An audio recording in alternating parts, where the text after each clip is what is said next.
Hello, this is Kelly from Root Pursuit Junk Journals, and I love this lovely little garden journal. It was originally a three-ring binder for an address book, and it was pre-covered. This is what it looked like.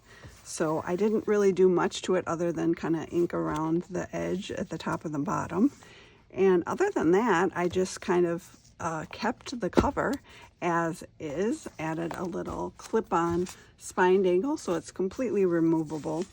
It's got a lot of lace and fluff in it, which is always nice, but also nice that you can remove it for when you want to use it. This would make a really good planner journal, and that is exactly how I designed it.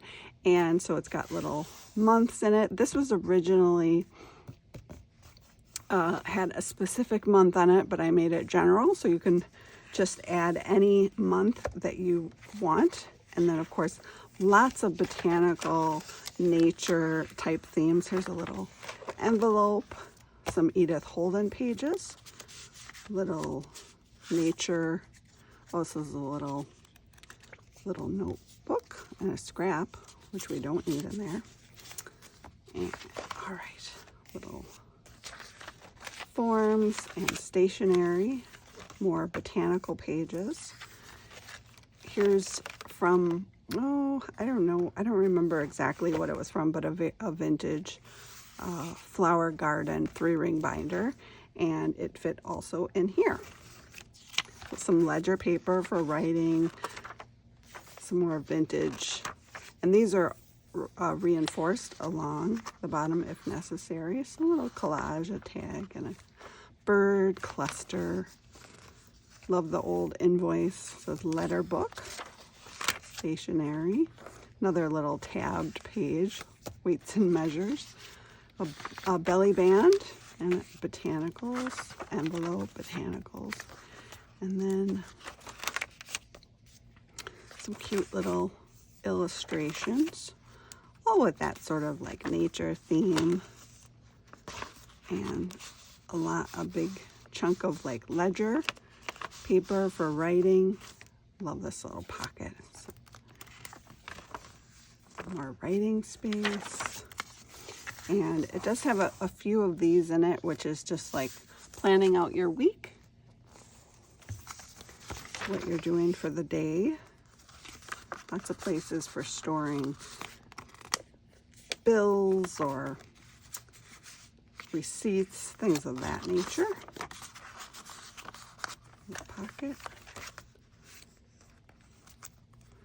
Here's a little bit more fun stationery. Another botanical. This is like antique embroidered, what do they call those? Like samplers. Yeah, samplers. Some little writing paper, another weekly in there, a little notepad with some ledger paper, a bunch of miscellany, some more Edith Holden page, and another planner type page added in there. Hold up, very pretty hydrangeas. Some more writing paper, cute little botanical, and a little coloring page for when you're supposed to be doing organizing and planning, but all you really need to do is you really need to color. So sometimes you just need to color. Some more of that stationery, another vintage botanical, and then another one of my big pockets at the back, and there's a couple of more envelopes and another piece of stationery. I also included the template, so if you wanted to add another page, I just kept my little template that I used for the hole punch to punch the holes for a page so that they line up the way you want. So I kept that in there. So that'll probably be handy. So a very fun little journal organizer in the botanical theme. Very cute journal. So if you are interested in this, I will leave the link to the journal in the description below. And if you're curious about the price, I will also list it there and also mark when it is sold. So you're not fishing around looking for something. It'll definitely say whether it's available in the shop or whether or not it has been sold. All right. Well, as always, thanks for coming along, and I'll talk to you later.